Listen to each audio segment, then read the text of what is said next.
Hyderabad diaries के third day पे हम लोग पहुँचे गोलकोंडा फोर्ट में लाइट एंड शो देखने। लेट हो जाने के कारण पहले का 5 मिनट का शो मिस हो गया था। तो चलिए बाकी का गोलकोंडा का इतिहास आज जानते हैं किसी और की जुबानी से, वो भी इतना सुंदर विजुअल रिप्रेजेंटेशन के साथ। मुसुलुरी कपया नायक की हत्या कर दी और उसके बाद बहमनी सुल्तान महमूद शाह ने गोलकोंडा के साथ साथ वारंगल पर भी कब्जा कर लिया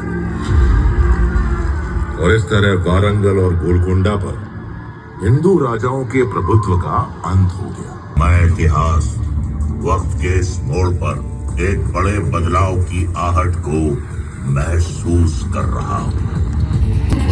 14वें बहमनी सुल्तान महमूद शाह के दरबार में दूर देश पर्शिया यानी ईरान के हमदान शहर से कुली कुतुब शाह का आगमन होता है। कुली कुतुब शाह बहमनी सल्तनत का अहम सूबेदार बन जाता है।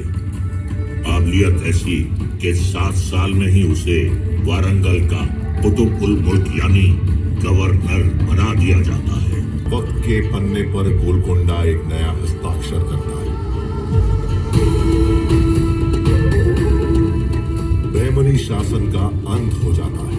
कुली कुतुब शाह खुद को गोलकोंडा का नया सुल्तान घोषित कर देता है।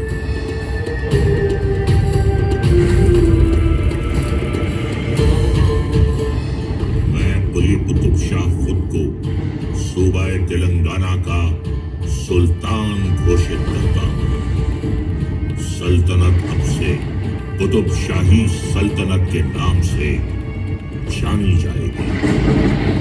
गोलकोंडा सुबुल मुल्क के साथ ही तेलंगाना में कुतुब शाही सल्तनत की नींव पड़ गई। सुल्तान कुली ने गोलकोंडा को अपनी राजधानी बना ली, किले का सौंदर्यीकरण कराया और नाम रख दिया मोहम्मद नगर।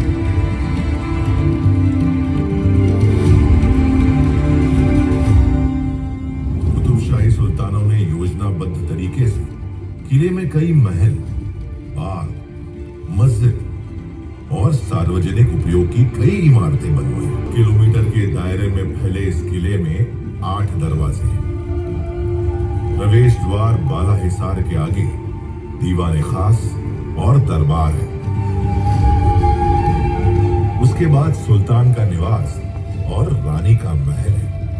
इन सबसे परे है महाकाली मंदिर, जहां अब भी हर साल बड़ी धूमधाम और धार्मिक हर्षोल्लास के साथ आयोजित होती है लोकप्रिय बोनालू यात्रा। सुल्तान कुली के बाद उनके तीसरे बेटे जमशेद कुली कुतुब शाह सुल्तान बन बैठे। बड़े भाई जमशेद कुली के साथ चले लंबे संघर्ष के कारण छोटे भाई इब्राहिम कुली को गोलकोंडा छोड़कर मजबूरन विजयनगर साम्राज्य में राम राय के अधीन शरण लेनी पड़ी। शासन के 7 साल ही हुए थे कि जमशेद कुली की मौत हो गई। तब विजयनगर से वापस आकर इब्राहिम कुली ने खुद को गोलकोंडा का सुल्तान घोषित कर दिया। उन्हीं के शासन में एक झील का निर्माण हुआ।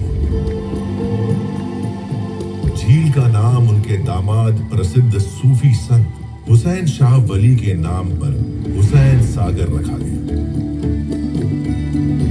इब्राहिम कुली ने मूसी नदी से आगे गोलकोंडा का विस्तार करना शुरू किया। इस कार्य को पूरा किया उनके बेटे सुल्तान मोहम्मद कुली ने।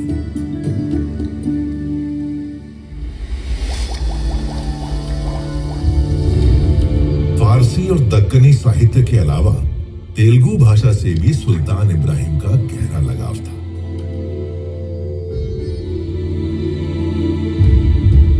गोलकोंडा में तेलुगु शिक्षा को संरक्षण देने वाले वे पहले शासक थे।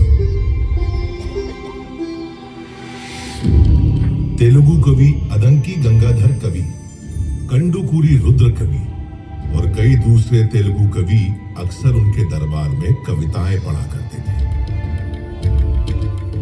बंकी गंगाधर कवि को तो उन्होंने अपना दरबारी कवि ही नियुक्त कर लिया था। तेलुगु साहित्य में सुल्तान इब्राहिम को मल्लिका भरम कहा गया। प्रसिद्ध तेलुगु साहित्यकार कंडुकुरी रुद्र कवि अपनी रचनाओं से लोगों की सामाजिक चेतना जगा रहे थे। यक्षगान को लोकगीत और नाट्य दोनों रूपों में लिखकर उन्होंने इतनी ख्याति हासिल कर ली कि सुल्तान इब्राहिम कुली खुद उनके मुख से सुनकर उसका आनंद उठाना चाहते थे। पुत्र हुए मोहम्मद कुली। किशोरावस्था में ही मोहम्मद कुली की मुलाकात हुई मूसी नदी के उस पार चिचलम गांव की भागमती से। दोनों का प्रेम परवान चढ़ने लगा।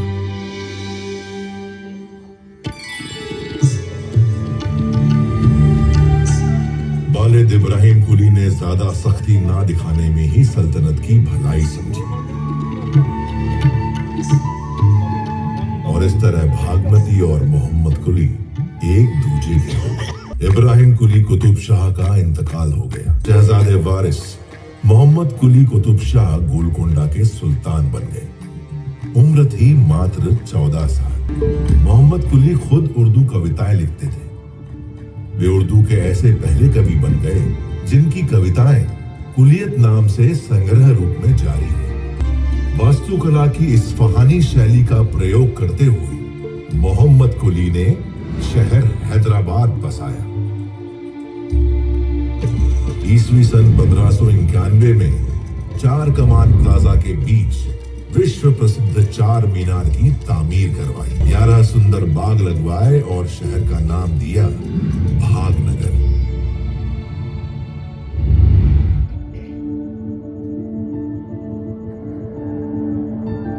गजब की रोशनी है ये, किधर से आ रही है ये? क्या कोई नूर का पर्वत धरती पर उतर आया है? हाँ, यही सच है। यह एक टुकड़ा अनमोल रत्न हीरा है।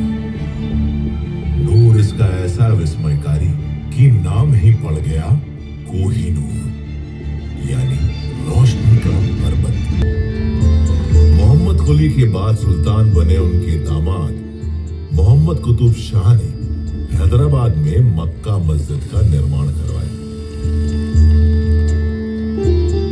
मोहम्मद कुतुब शाह और उनकी पत्नी हयात बख्शी बेगम के बेटे सुल्तान अब्दुल्ला कुतुब शाह के राज में तेलुगु राज्य का विस्तार उत्तर में गंजम से लेकर दक्षिण में चेन्नई तक हो गया। इसी बीच मुगल बादशाह शाहजहां का बेटा औरंगजेब दिल्ली से आकर दक्कन साम्राज्य का गवर्नर बन बैठा। बल से हारे औरंगजेब ने छल का सहारा लिया। सुल्तान अब्दुल्ला कुतुब शाह के साथ उनके अपने ही आदमी ने विश्वासघात किया।